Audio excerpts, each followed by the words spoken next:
E aí, pessoal, tudo bem? Bom, espero que todos vocês estejam bem.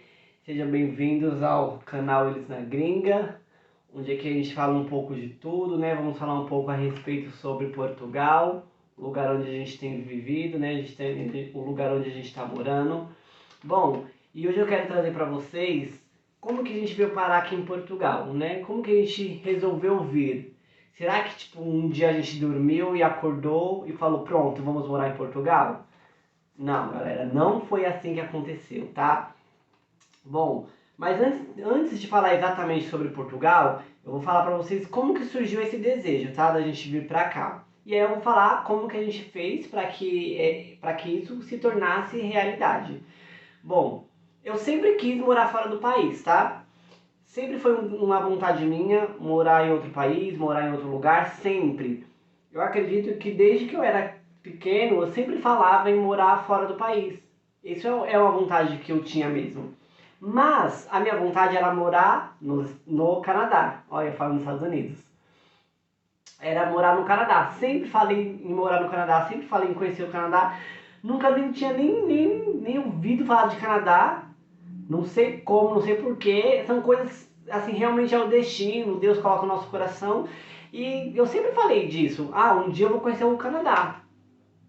E aí, galera, acontece que em 2020 eu fui pro Canadá. Eu falei um intercâmbio, né?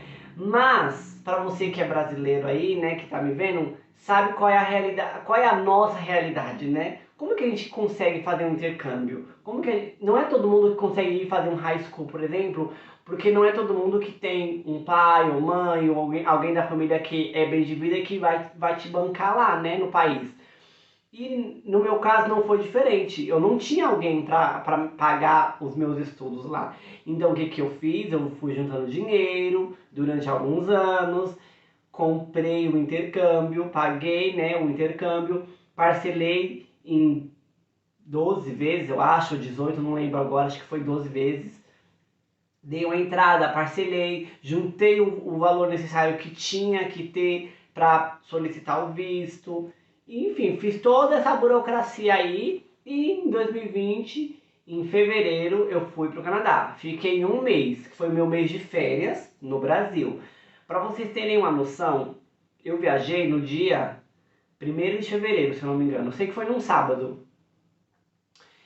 E neste sábado eu fui trabalhar. Então assim, eu trabalhei até 2 horas da tarde, né? Saí do trabalho, fui para casa correndo para pegar a mala, já tinha deixado tudo pronto para ir pro aeroporto para poder viajar, que meu voo ele era 8 horas da noite, 8, 8 e meia da noite.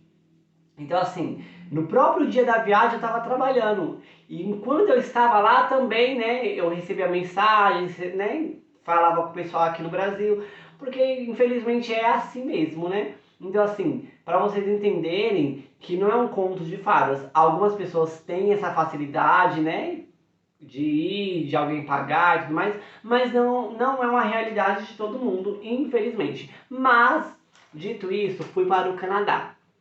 E fui para estudar, né? Foquei no inglês, estudei lá, fiz o curso lá, né? Durante esse um mês. Deu para aprender bastante coisa, deu para aprofundar bem o inglês, porque assim, você tá em um país onde só se fala inglês, onde com pessoas que só se falam inglês. Eu tinha algumas amizades brasileiras, mas sempre que a gente saía, sempre ia alguém de outra nacionalidade. Então sempre tinha uma japonesa, um chinês, sempre tinha alguém de outra nacionalidade. Por que a gente fazia isso? Para nos forçar a sempre falar inglês. Então eu estava com brasileiros, mas tinha sempre alguém de outra nacionalidade, então a gente acabava sempre falando o inglês, né? Porque, aliás, foi para isso que a gente estava lá, né? A gente pagou tão caro justamente para isso. E aí, enfim, quando a gente vai para um outro país, por exemplo, o Canadá, eu vou falar a minha realidade, tá? A minha vivência. Aí cada um tem a sua realidade, mas eu acredito que não foge muito do que eu vou dizer aqui, não. Você vê um poder de compra muito grande. Então, assim, eu consegui comprar bastante coisa, mas você vê o valor realmente do dinheiro, né? Você vê o que realmente você consegue comprar as coisas. Infelizmente, a gente não vê isso no Brasil, porque assim, são coisas tão caras no Brasil. Eu comprei, vou só dar um exemplo para vocês, tá? eu fui no tempo de neve, né? Eu levei um casaco de neve que eu tinha comprado no AliExpress, tipo, uns 2 anos antes de eu ir viajar. E lá eu fui numa loja, não vou lembrar o nome agora, mas é uma loja famosa, ela é de marca. E aí eu comprei um casaco de neve, tipo, por US$ 30, sabe? Coisas que a gente não vê aqui no Brasil, infelizmente, lá no Brasil, né? E aí, dito isso, né, em questão de ver o poder de compra que a gente tem, em ver a valorização do seu dinheiro, ver a segurança do país. Assim, o Canadá é um país muito seguro também, onde você está no trem, por exemplo, está no metrô, você não precisa guardar o celular na bolsa, você consegue continuar mexendo no celular, sabe? Porque lá todo mundo vai fazer suas coisas e você não vê. É claro que assim, tem, né, deve sim ter assalto, deve ter sim coisas desse tipo, mas não é escancarado, não é assim da mesma forma que infelizmente é no Brasil. E aí, por toda a segurança que você tem no país, pelo poder de compra que se tem, pela qualidade de vida que você tem, que você acaba vendo, né, no outro país. Quando eu voltei pro Brasil, eu conversei com o Marcos, né, que é o meu marido, né, o príncipe, e aí já comecei a conversar com ele a respeito disso, a gente morar fora, mas ele nunca teve essa vontade. E aí eu vou dizer algo pra você que, né, é casado, né, enfim. Infelizmente existem sonhos que só você vai fazer. Existem sonhos que eram meus, eu, Gil, que ia lá e tinha que realizar. Existiam sonhos que era do Marcos, que é ele que tinha que ir lá e realizar os sonhos dele. E existem sonhos que são do casal. E aí os dois têm que querer. Não adianta um só querer. Por exemplo, o sonho de fazer um intercâmbio, de estudar, era um sonho meu. Então assim, eu sei que eu poderia realizar este sonho independente do Marcos. Independente dele querer ou não. Claro que a gente conversou antes e tudo mais. Mas esse era um sonho meu. Agora, morar fora, por exemplo, tem que ser um sonho dos dois. Não dá pra simplesmente uma pessoa do relacionamento falar, eu quero morar fora, o outro não vai querer, e aí acaba não dando certo, porque assim, existem coisas que os dois precisam querer. E aí, conversando com ele, né, falando um pouco da segurança, falando um pouco de qualidade de vida, falando um pouco de retorno financeiro, ele foi colocando isso na mente dele. Mas o inglês sempre foi uma trava para ele. Claro, assim, até porque a gente resolveu vir para Portugal, um dos motivos foi esse, foi pelo idioma. Mas eu falo logo pra vocês, não é tão simples assim como se parece não, tá?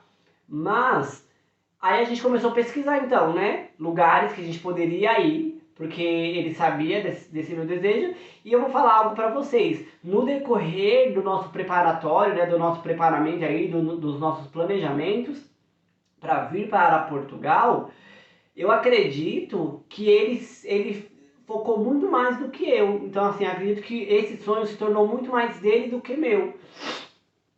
E aí a gente então começou a se preparar, nosso planejamento financeiro, o nosso planejamento para vir para Portugal. Porque assim, eu falei para ele, né, eu sempre disse, eu não queria sair do Brasil e vir para Portugal sem um visto. Não queria. Ah, você pode me falar, mas tem muita gente que vai sem visto, tem muita gente que vai e entra como turista e aí procura emprego. Sim, tem muita gente que faz isso, mas não era algo que eu queria fazer. Eu falei pra ele que eu queria vir, mas queria vir já legalizado, sem ter que passar na imigração com medo. Aí a gente, né, começou a conversar. Por que eu digo isso? Quando você vem como turista, por exemplo, você tem que ter a passagem de volta. E aí eu falei, meu, o valor da passagem de volta é praticamente o valor do visto que a gente vai ter que pagar, então por que não já fazer uma coisa certa? Eu não tô aqui para julgar quem vem como turista, porque aí é a realidade de cada um, mas era algo que eu não queria fazer. Eu não queria vir como turista já com a intenção de morar no país. Eu já queria entrar legal no país. E aí a gente foi então pesquisar formas e meios de fazer isso da forma correta, da forma legal, de já entrar com visto. E aí a gente se deparou com o visto D4, que é o visto de estudos. E aí a gente começou a estudar a hipótese de vir com visto de estudo, né, de vir para estudar em Portugal, porque assim, querendo ou não, é bom também para você, né, ter uma graduação. E assim, eu vou falar do nosso planejamento, né, como a gente se planejou financeiramente. Eu não achei não achei algo caro pelo retorno que isso vai te dar, né? Aí a gente então resolveu aplicar para o visto de estudo. Então começamos a correr atrás, separar a documentação.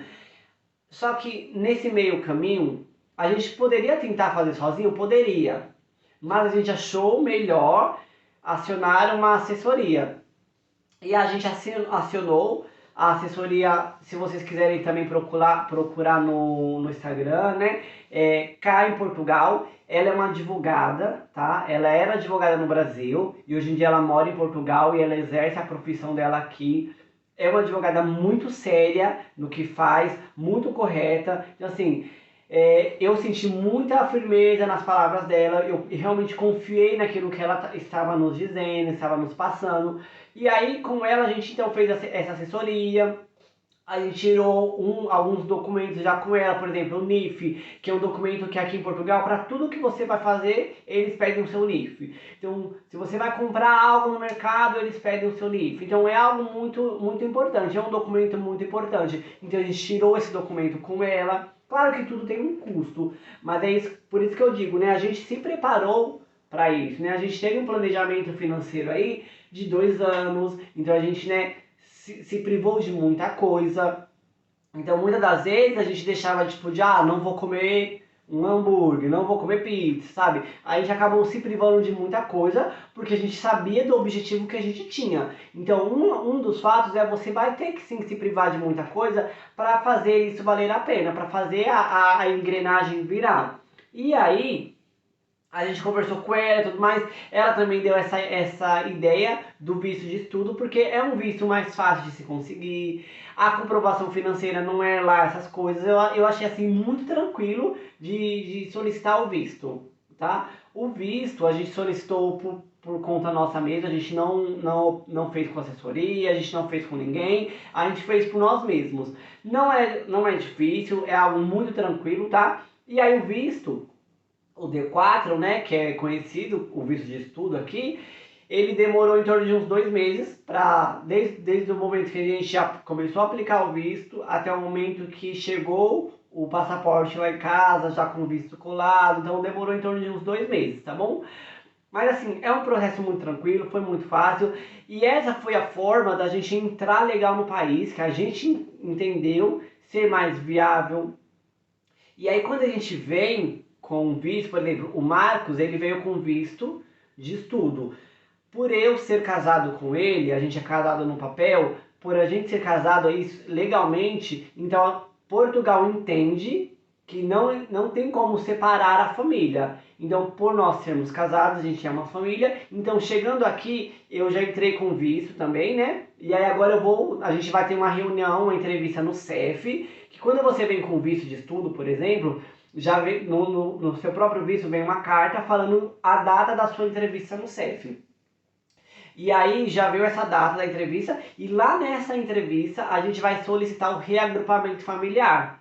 Então assim, o meu visto ele já está vinculado com o visto do Marcos, por a gente ser casado e por ele ter um visto de estudo e por Portugal entender que não se deve separar famílias. Então como que ele estaria aqui e eu estaria no Brasil se a gente é casado, a gente, né? Então tem uma relação.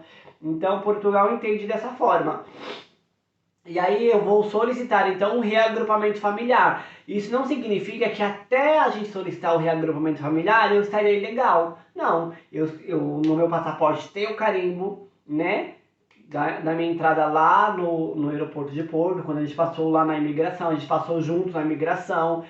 Mas, por que eu estou trazendo essas informações para vocês?